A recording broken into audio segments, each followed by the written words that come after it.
Hello there, this is a DIY ironing board for sewing and quilting. This side is the pressing mat side, and then when we flip it over, this has a Teflon sheet on the other side. So if you like to do applique and you don't want to get glue on your pressing mat, this is absolutely perfect because it will just wipe off.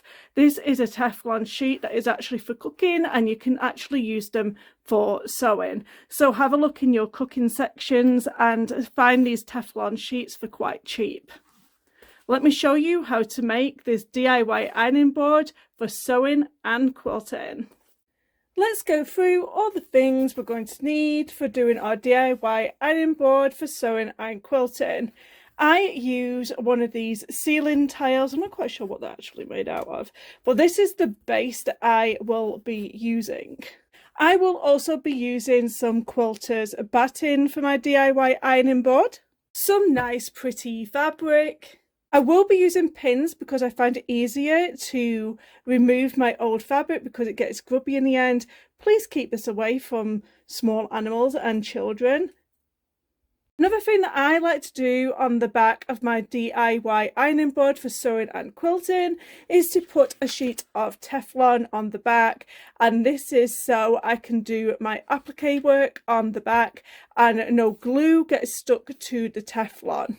You're going to place your ceiling tile onto your fabric, and you are going to cut around your fabric, leaving at least 1 inches to 1.5 inches all the way around. You will have something that looks like this. Use this as your template to cut your Teflon. You may not want to use your fabric rotary cutter for this.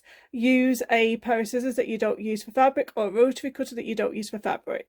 The next thing I'm going to do is measure the width and the height of this ceiling tile, and I am going to measure it perfectly for my quilt batting because I don't want my batting to be overhanging the ceiling tile. I want the batting to lay flat on top of my ceiling tile for my DIY ironing board for sewing and quilting. So I will end up with 4 layers of batting, 2 for the front of the DIY ironing board and 2 for the back of the DIY ironing board. I'm going to start on the back first.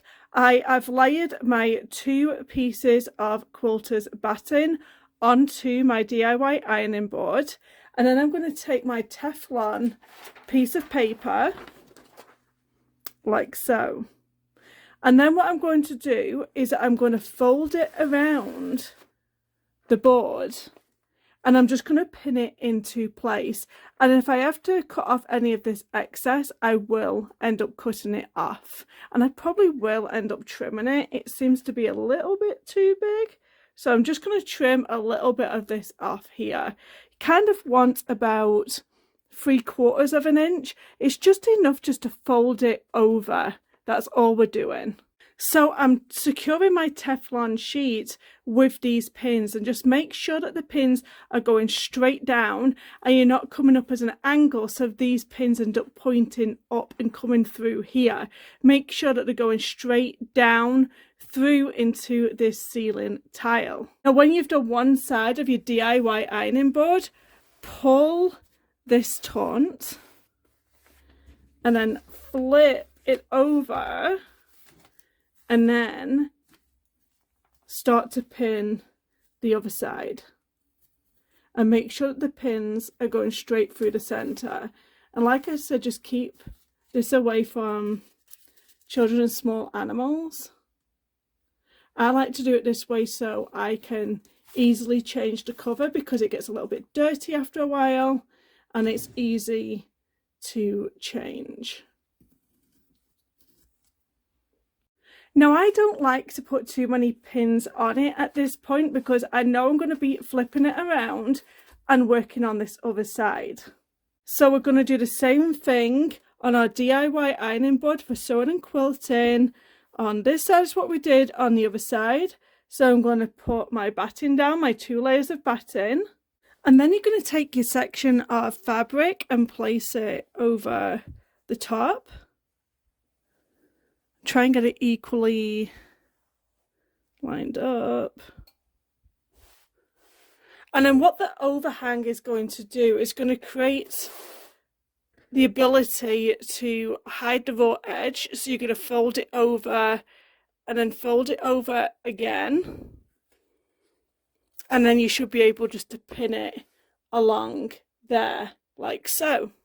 I do take them existing pins out that I used the first time round when we were attaching the Teflon sheet, and then I will use them as I'm folding over the quilting fabric to pin both them sections into place, and then I'll use more pins going around the DIY ironing board for sewing and quilting. If you have been a subscriber of my channel, you'll know that I have been using this for such a long time.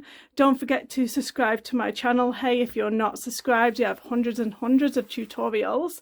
So this one side is for applique. So if I get any glue on it, it doesn't matter. I can easily wipe it off. And this side here is my pressing mat. I hope you've enjoyed this DIY ironing board for sewing and quilting, and I'll see you in the next video.